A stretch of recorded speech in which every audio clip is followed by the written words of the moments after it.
Oke, Bang Herwanto mungkin melihat perseteruan gitu ya Bang Densu dengan Bang Farhat kemarin waktu Bang Densu mendatangi rumah Bang Farhat dulu deh. Menurut Bang Herwanto gimana ya dari POV Teknovi lah gitu ya, pihak Teknovi? Ya kalau saya melihatnya begini ya, kan kemarin juga sudah saya sempat komentari ya, saya memberikan jempol lah sama Densu ya. Artinya bukan saya melihat bahwa jagoan atau tidak jagoan, bukan. Artinya Denny Sumargo itu orang yang bertanggung jawab ya, atas ucapannya, sehingga dia berani mendatangi Farhat Abbas ya, karena ada kalimat mau menghajar kan ya, dia membuktikan benar nggak saya mau dihajar kan. Kalau lihat dari ucapan Bang Denny Sumargo itu kan hanya menyampaikan jadi nggak nih gue dihajar kan gitu, silakan mau hajar gue gitu. Tapi kan Farhat kan ya menyadari lah nggak mungkin gue hajar di sini gimana, kira-kira gitulah di orang hukum gitu. Makanya kemarin saya bilang, udah kalau memang benar-benar masih ngotot, sana sini masih ngotot, dan juga kan di akhir dari perbincangan mereka itu kan Bang Densu juga nggak mau salaman juga kan, artinya kan belum selesai juga. Makanya saya kemarin mengatakan udah naik ring aja, ya kan, naik ring aja, karena memang kan ini dibenarkan juga kan. Dulu ada apa, chip siapa itu kan, chip ini sama si Apido Gordon Blue apa sampai Apido Tarung juga kan, ada juga Ricky Prasetyo sama si Eza Kubuser Tarung juga. Nah ini kan dibenarkan juga. Nah, menurut saya udah daripada dari ini Farhat ini kan kadang-kadang kita bingung juga kan, udah begitu melapor polisi. Nah menurut saya udah biar tuntas, udah naik ring aja ya, atur nanti itu Bang Fernand Paris tuh kan yang tahu caranya bagaimana itu, nggak daftar aja, naik ring, ya disitulah lepaskan undang-undangnya biar selesai gitu kan. Ya sebenarnya sih saya nyarankan permasalahan hukum selesai. Nah cuman kalau masih menyisakan gitu kan, menyisakan ada rasa kurang puas, naik ring lah udah gitu aja. Tapi untuk kedatangan Densu, saya acungkan jempol sebagai seorang lelaki yang ingin menyelesaikan permasalahan ya dan bertanggung jawab terhadap ucapannya. Nah kalau untuk ini kan setelah pertemuan pada malam itu bisa dibilang ya mungkin keduanya masih gondok kali ya Bang. Nah cuman pada akhirnya dalam beberapa wawancara tuh Bang Farhat bilang kalau beliau menginginkan Bang Densu minta maaf lah atas ucapannya di komentar itu, dan mungkin hal itu nggak disampaikan ya pada pertemuan malam itu yang akhirnya viral lagi. Nah ini menurut Bang Heru gimana? Maksudnya nggak disebutkan waktu pertemuan gitu? Ya yang perlu dimaafkan itu apa, ya kan? Saya juga selalu mengatakan begini kan ya. Nah kalaulah 3 huruf itu ya, saya memang tidak akan mengatakan bahwa ini baik atau benar yang disampaikan Bang Denny Sumargo ini kan. Tetapi sekali lagi nih ya, saya ingin menyampaikan dan menegaskan. Nah, kalau kotoran ya, dikasih ke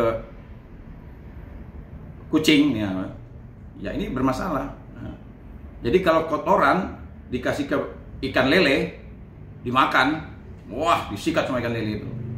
Nah, jadi menurut saya begini, kalimat yang disampaikan oleh Bang Denny Sumargo itu mungkin pantas untuk orang tersebut gitu loh. Nah, coba andai kata yang komentar ini mungkin advokat yang mampu menjaga kehormatan, yang mampu menjaga harkat dan martabat profesi, saya rasa Bang Denny Sumargo tidak mungkin mengeluarkan kalimat 3 huruf itu kan.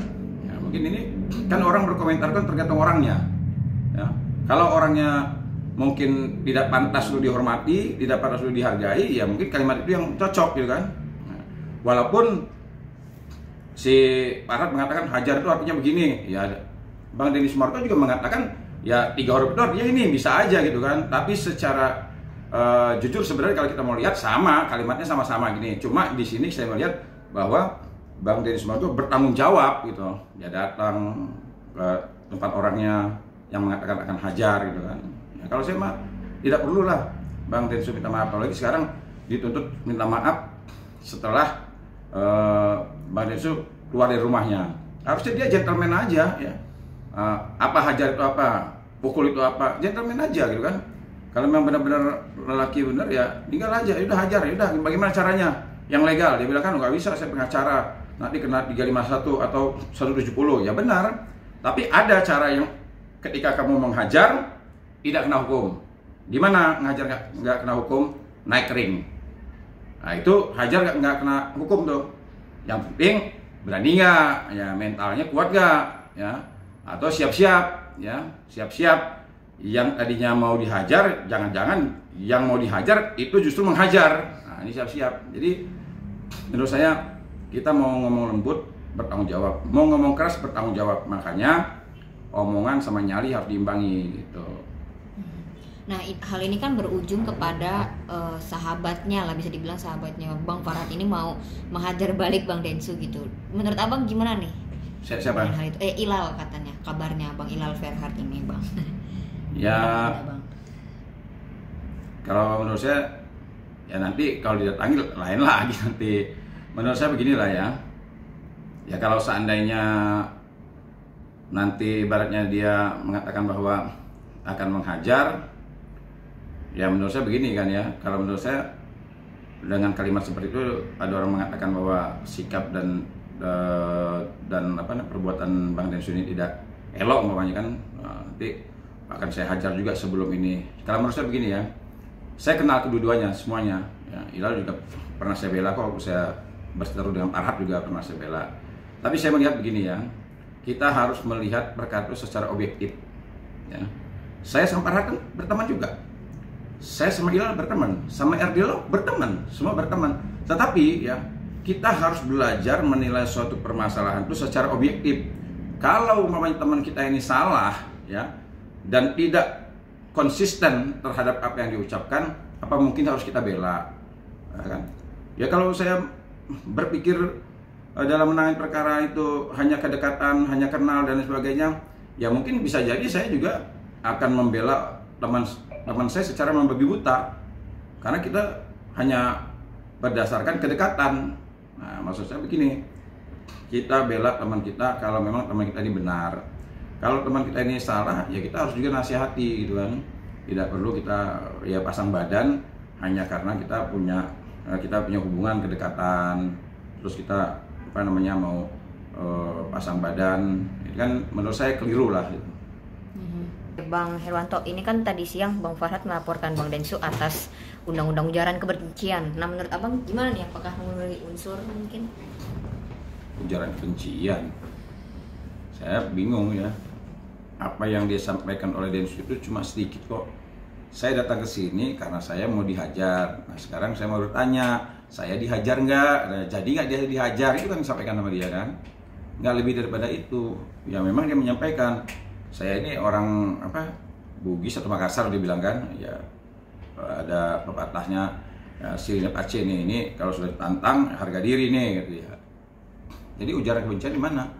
Jadi ujaran kebencian itu adalah kalimat ajakan kepada orang untuk membenci suatu golongan. Nah, kalau seandainya ajakan atau kalimat itu yang dikeluarkan oleh Bang Denny Sumargo itu, ternyata ketika dia mengeluarkan kalimat seperti itu, muncullah kebencian terhadap satu golongan atau suatu kaum. Itu namanya ujaran kebencian. Tapi kalau seandainya ketika dia menyampaikan sesuatu tidak muncul kebencian, tidak ada keresahan, keonaran, nggak ada. Jadi kalau seandainya ada keresahan, ada keonaran, ada kebencian, maka memenuhi unsur. Tapi karena ini sudah dilaporkan, ya menurut saya ya Bang Denny Sumargo mungkin tenang-tenang aja. Kenapa? Karena nggak memenuhi unsur. Ini pendapat saya ya. Pendapat saya, kalaulah seseorang mengucapkan suatu kalimat dan menimbulkan kebencian atau keonaran, maka masuk dalam unsur ujaran kebencian. Boleh lebih dalam lagi nggak Bang? Maksudnya analisis dari ujaran kebencian itu se-urgent atau sengaruh apa gitu ke publik mungkin yang bisa sampai bisa memenuhi unsur gitu Bang? Ya, memenuhi unsur ya. Jadi salah satunya ujaran kebencian itu agar memenuhi unsur, maka ya terjadi gejolak di masyarakat. Contoh, ada demo. Nah, ada demo umpamanya. Kenapa? Karena akibat ucapan dia itu sehingga muncul di masyarakat nih, muncul terpecah belah, ada kebencian, umpamanya golongan ini membenci golongan ini, agama ini membenci agama ini, dan ya itu harus dibuktikan. Yang pertama harus ada aksi, umpamanya demo nih sampai, terus juga ada orang bertindak suatu kegiatan yang menimbulkan keonaran. Nah sekarang sepulangnya Denny Sumargo dari rumah Farhad, kan nggak ada orang benci, tidak ada reaksi, tidak ada umpamanya orang demo. Nah, kecuali kalau besoknya rumah Densu didatangin orang nih demo. Kenapa? Karena ternyata apa yang diucapkan oleh Bang Denny Sumargo ini membuat kehormatan kami jadi ini, membuat kami terhina. Nah itu artinya timbul keonaran, timbul kebencian akibat dari apa? Ucapan dan tindakan Bang Denny Sumargo. Kan nggak ada. Malah banyak muji-muji Bang Denny Sumargo, muji-muji malah apa namanya itu tidak apa namanya ujaran pujian malah ujaran pujian ya masuk karena dipuji. Saya juga termasuk orang yang memuji apa yang dilakukan oleh Bang Denny Sumargo. Artinya dari perseteruan mereka berdua ini tidak menimbulkan urgensi yang merugikan banyak pihak gitu ya Bang? Ya, tidak. Dengan tegas saya katakan kedatangan Bang Denny Sumargo ke rumah Farhad dan ucapan-ucapan juga tindakan-tindakan dari Bang Denny Sumargo ini tidak ya menimbulkan kebencian, tidak menimbulkan keonaran atau kegaduhan. Jadi tidak memenuhi unsur. Oke. Terakhir Bang, mungkin pesan berhubung udah masuk gitu ya laporannya. Mungkin ada pesan bijaknya gitu yang bisa dilakukan Bang Densu. Ya, pesan saya buat Bang Densu ya santai aja ya. Bang Densu itu orang cerdas kalau saya lihat. Santai aja ya. Ibaratnya sepanjang dia di pihak yang benar ya. Tidak usah dipusingin, tidak usah dirisaukan. Ya, laporan-laporan seperti itu tidak usah dirisaukan. Ya tetap aja. Ya, saya setuju ya apa yang dilakukan oleh Bang Densu sekali lagi. Bahkan ketika dia tidak bersalaman pun ya saya juga ikut memuji juga ya. Artinya bukan berarti saya menyetujui bahwa Bang Densu itu bagus seperti ini, enggak, tapi memang jiwa seseorang laki-laki itu harus begitu kan, memang harus begitu ya. Bahkan kalau menurut saya ya Bang Densu ya, saya sudah mengatakan naik ring aja. Saya berharap Bang Densu jawab siap naik ring. Nah, tinggal nanti kita menunggu jawaban dari Farhad ya, gitu. Nah Bang, ini kan kabarnya Pak Agus sekarang BPJS-nya sedang nggak bisa dipakai lagi nih untuk pengobatan, yang mungkin akhirnya berujung ke menagih lagi donasi yang sudah dikembalikan ke yayasan. Ini gimana menurut Abang? Ya kalau menurut saya kan kemarin juga saya sempat ditanya juga bagaimana Bang masalah Agus sekarang kan merengek-rengek lagi dia kan, lihat Agus sakit ya, kan dia bilang begitu tuh. Nah cuma ketika dia merengek-rengek lagi meminta agar Teknopi ini mau bantu dia lagi, ya kalau menurut saya juga ya bisa dibilang mohon maaf nih ya seperti orang tidak tahu diri juga gitu, tidak tahu diri juga karena BPJS ditolak kemudian minta tolong lagi. Kan ini terkesan kan terpaksa kan, tidak punya pilihan ya. Padahal tadinya duit nggak perlu lagi saya duit kata dia kan, harga diri saya dan lain sebagainya gitu kan. Ya apalagi kan dia sudah didampingi sama pengacara-pengacara tajir menurut saya kan, ya harusnya dia punya solusi ya. Artinya ketika orang menghadapi persoalan itu dia punya solusi. Kalau seandainya terhambat begini, nah bagaimana langkah saya? Nah kalau seandainya solusinya kembali ke Teknopi lagi, karena menurut saya mah ini ya tidak layak ya. Saya kemarin itu live nih, saya live di Komal siapa lupa saya, itu ada namanya Ibu Maria kalau nggak salah. Dan dia mewakili donatur tuh, banyak dia ngajak donatur. Dia menyampaikan sama saya, ya mungkin rekamannya masih ada itu, dengan tegas dia bilang, Pak tolong sampaikan ke Teknopi, ya sebagai yayasan harus tegas. Nah, tegasnya apa permintaan dari donatur? Tegaskan bahwa yayasan tidak lagi melakukan pengobatan terhadap Agus. Ini donatur minta. Makanya kemarin saya hubungi tuh Bang Brian untuk kita pertemuan dulu. Langkah kita harus punya kepastian. Apakah yayasan masih mau bantu Agus atau tidak, gitu, tegas saja. Cuman kalau saya melihat dari situasi yang berkembang sekarang, Agus ini menurut saya sudah tidak pantas lagi, sudah tidak layak dibantu. Ya, apalagi ketika dia merengek lagi, ini hanya karena BPJS ditolak. Harusnya lahir dari hati dia sendiri bahwa dia ingin berdamai dan sebagainya. Kan nggak ideal ketika BPJS ditolak, dia merengek minta bantuan. Padahal laporan polisi dia masih berjalan. Jangan hanya bicara kepentingan Agus saja, ya. Bagaimana perasaannya Novi ya, yang sekarang digencet juga ditekan juga oleh donatur untuk mengambil sikap tidak mau lagi uang itu digunakan untuk Agus kan. Nah, itu berulang-ulang kali itu. Cobalah tes saja itu di media sosial itu. Semua orang mengatakan jangan lagi diberikan pengobatan kepada Agus. Nah, sekarang tiba-tiba dia merengek lagi karena ditolak BPJS-nya. Menurut saya juga saya juga begini ya, saya terpaksa dengan menilai Agus ini, kelihatannya Agus juga memang dari sikap dan tingkah laku dia tuh seperti memang ya kurang tepat gitu ya, kalinya memberikan bantuan kepada orang seperti ini gitu. Nah, sekarang dia niat mengajak Nopi untuk merayu Nopi supaya diberikan pengobatan lagi. Nah sekarang harusnya dia introspeksi, kamu masih punya niat nggak memproses Nopi kan gitu. Kemarin kan baru diperiksa di polisi, dan juga ini preskon dia yang terakhir ini sama Farhat kan tetap juga ngomongin Nopi yang diupload itu artinya tidak benar dan sebagainya. Tapi baru kemarin ada video dia merengek-rengek minta bantuan, kan lucu gitu ya. Kalau nanti saya nggak tahu komunikasi, tapi saya mulai sekarang ini sudah, kalau saya ditanya ya sebagai penasihat hukum Nopi, kalau seandainya saya rapat dengan Nopi, saya tegaskan udahlah, tidak perlu lagi kita melakukan bantuan terhadap Nopi ya. Tapi nggak tahu nanti Nopi kalau punya pendapat yang lain gitu kan. Karena apa? Berdasarkan permintaan dari donatur juga, mereka juga nggak setuju gitu.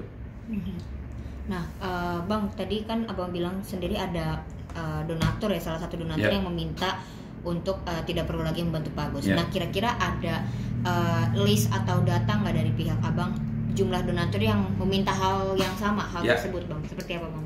Banyak ya, kalau list sih saya belum dapat ya. Tapi suara-suara sudah banyak. Sekarang simpel ya.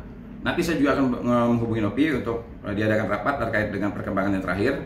Nah, kalau seandainya nanti teman-teman para advokat tim setuju dan juga disetujui oleh Nopi, saya ingin menyampaikan secara terbuka kepada masyarakat ya, bagi para donatur ya, untuk mengirimkan ya atau pendapatnya, jajak pendapatnya itu, atau semacam petisi gitu tadi, tapi kalau bisa berbentuk catatan gitu.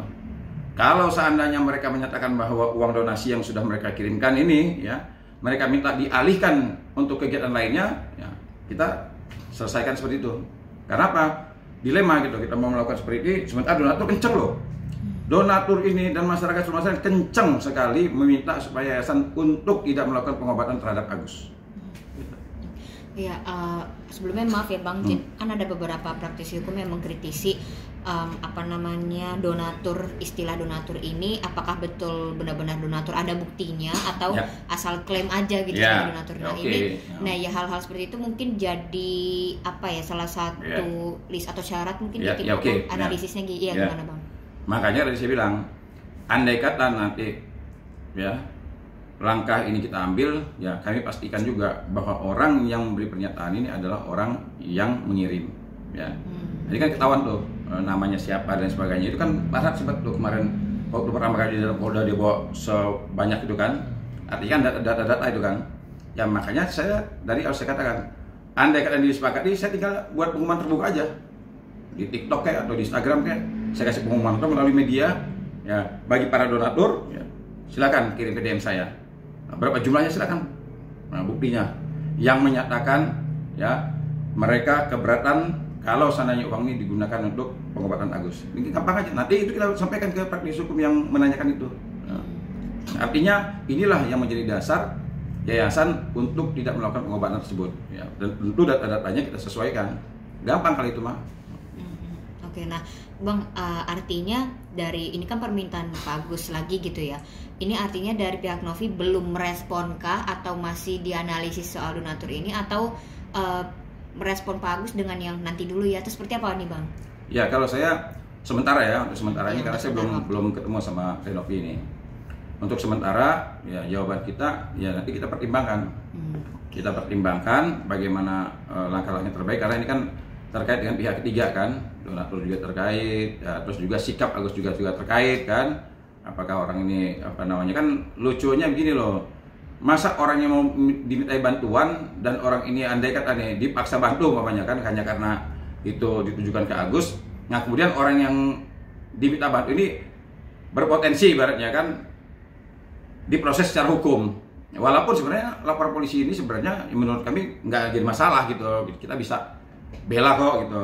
Tapi etikanya kan gimana nih, orang merengek-rengek minta bantuan, kemudian respon lagi sama Pak, ngomong lagi sama kan, tidak ada kalimat menyadari gitu kan. Kalau saya begini ya, sementara ini saya mengatakan begini, uang yang sudah digunakan sama dia, contohnya 98 juta, masih ada nggak uangnya? Yang 200 sekian juta, masih ada nggak uangnya di istrinya? Yang 50 juta, masih ada nggak? Nah ini kan bagian dari yang harus digunakan untuk pengobatan. Kenapa itu tidak digunakan? Jangan bicara dulu yang uangnya 1,3 deh, ya. Nah terus kalau seandainya dia mau minta 1,3, apa kabarnya yang 98 juta? Apa kabarnya yang sekian ratus juta? Kan ada juga masuk rekening istrinya itu kan, 200 atau berapa itu? Nah, apa kabarnya itu? Terus ini mau hilangkan begitu aja? Pertanggungjawabannya bagaimana? Ya kalau 1,3 dijamin aman di rekening. Nah, sekarang gunakan dong itu yang dipakai. Itu kan bukan untuk pengobatan. Nah itu aja kita permasalahkan. Kalau kita mau memulai dari awal, silakan pertanggungjawabkan. Kalau dia kekurangan uang, itu kan masih ada hampir bisa 300 jutaan itu kan. Nah itu aja digunakan. Kenapa mesti merengek-rengek gitu. Okay. Nah dari pengobatan yang kisruh pengobatan ini lagi Bang, kabarnya Krisnamurti dari pihak Bang Farhad juga membawa Pak Agus berobat ke luar negeri. Gimana menurut Abang? Nah itu sudah tahu jawabannya. Alhamdulillah kan. Bang Krisnamurti mau bawa dia ke Singapura ya kalau salah ya. Ya alhamdulillah. Ya. Alhamdulillahirabbil alamin. Semoga Krisnamurti dikasih rezeki sama Tuhan yang berlipat ganda kalau seandainya dia mau bawa Agus ke luar negeri untuk pengobatan. Nah, jadi saran saya, Agus tidak perlu lagi mengeluh kan, kasihan juga sama pengacaranya. Pengacara sudah bersedia kan, bahkan dikasih dolar kemarin itu kan. Nah, ya kalau saya jadi Krisnamurti gitu, pengacaranya, udah Gus, saya tanggung jawab, biaya-biaya saya yang tanggung, kita keluar negeri. Nah, kan, itu perbuatan baik. Saya kasih jempol juga sama Krisnamurti. Tinggal kita nunggu direalisasikan. Tapi infonya Bang Krisnamurti juga mau ngajak Teh Novi duduk bareng nih. Mungkin Abang udah ada omongan seperti itu atau gimana Bang akhirnya rencana untuk itu? Ya kalau duduk bareng, kalau menurut saya begini, sebelum duduk bareng sama Teh Novi, dia duduk bareng dulu sama kliennya, sama Farhad, cocok gak gitu kan. Jangan sampai nanti gini loh, jangan sampai nanti ya, bagaimana mereka mau menyatukan visi dengan lawan, sementara kan itu gaduh itu di mereka, ada yang mundur, ada yang ini ya, macem-macem aja itu ya. Ada yang lagi wawancara di cut, ada macam-macam lah ya, termasuk Erdila, termasuk Jenudin kan. Ya ini dapur mereka aja berantakan gitu. Nah, bagaimana mereka mau duduk bareng sama kita? Jadi urus dulu dapurnya ya, bagaimana timnya. Kan katanya Jenudin juga mau dilaporin macam-macam aja ini. Jadi berita di kubunya Agus ini kan luar biasa nih, ada mendung gledek apa segala macam kan. Maksud saya udah selesain dulu permasalahan timnya rapi ya kan. Belum lagi dari sama Denny Sumargo, belum lagi sama Jenudin, belum lagi sama Erdilau. Ya selesaikan dulu ke dapurnya, baru nanti mau duduk bareng. Kalau kita insya Allah tim Novi solid dan tidak terpecah belah gitu. Oke, pesan Bang untuk Pak Agus dulu mungkin yang masih kisruh pengobatan. Ya pesan saya sama Agus, ya gimana ya, ya kalau seandainya dia ingin sembuh, ingin dilakukan pengobatan dan benar-benar membutuhkan bantuan, ingin bekerja sama lagi, harus menunjukkan sikap ya seperti apa yang dia inginkan. Kalau dia menunjukkan sikap yang berbeda, sementara mereka minta pengobatan, kemudian masih menyerang, masih tidak bicarakan masalah laporan polisi, harusnya kan begini kan, Mbak Novi lihat Agus, udahlah duduk bareng, ngomong dong sama pengacaranya, udah laporan kita cabut.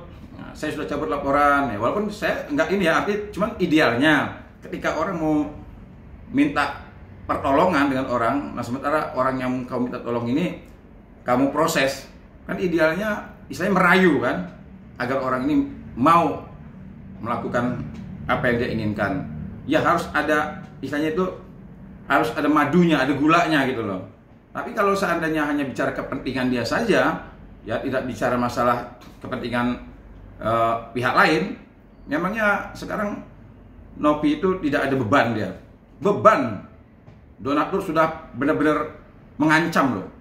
Ya, artinya, Pak, saya beberapa kali tuh, kalau seandainya Nopi tidak tegas untuk tidak melakukan pengobatan terhadap ini, kami akan laporkan. Itu banyak. Kami akan melaporkan, nanti Nopi juga akan terseret, dia bilang gitu kan. Walaupun saya bilang, ya walaupun terseret, paling Nopi hanya jadi saksi doang. Nggak mungkin, karena kan Nopi tidak melakukan penyalahgunaan uang, tidak melakukan penggelapan uang. Nah, cuman maksud donatur ini kan gemes. Donatur ini udah, tegas. Jangan obatin lagi nih orang. Nggak pantas diobatin. Nah, cuma kan Nopi ini masih aja ngomong, ya kita obatin. Nah, jadi Agus jangan memikirkan masalah kepentingan dia. Bagaimana dengan nasibnya Nopi? Nah, bagaimana dengan kabar-kabar yang sudah disebarkan luas ya? Apalagi saya juga nggak tahu nih Rillo ini masih pengacaranya atau enggak. Cuman kan masih komentar-komentar juga dia. Kemarin udah telepon saya minta maaf dan lain sebagainya, dikeluarkan dari grup. Tapi begitu pas Farhad lagi ribut sama si Dini Sumargo, Farhad sahabat saya kata dia. Padahal dia sekarang sering WA saya tuh ngasih kabar. Kadang-kadang nggak saya lainin WA-nya, hanya ngasih kabar aja bro. Ya udah, jadi udahlah urus aja tuh rumah tangga dia dulu lah, dapur-dapur mereka tuh selesaikan dulu. Jangan sampai nanti bagaimana mereka mau menghadapi kita, dapur mereka aja udah babak belur gitu kan, ribut sana ribut sini. Yang satu buka borok kliennya, yang satu mau laporin pengacaranya gitu. Rapihin dulu gitu. Udah, Agus komunikasi sama lawyernya, ya saran saya Agus komunikasi sama lawyernya, ya terus ke belakang ambil wudhu, sholat, minta petunjuk gitu.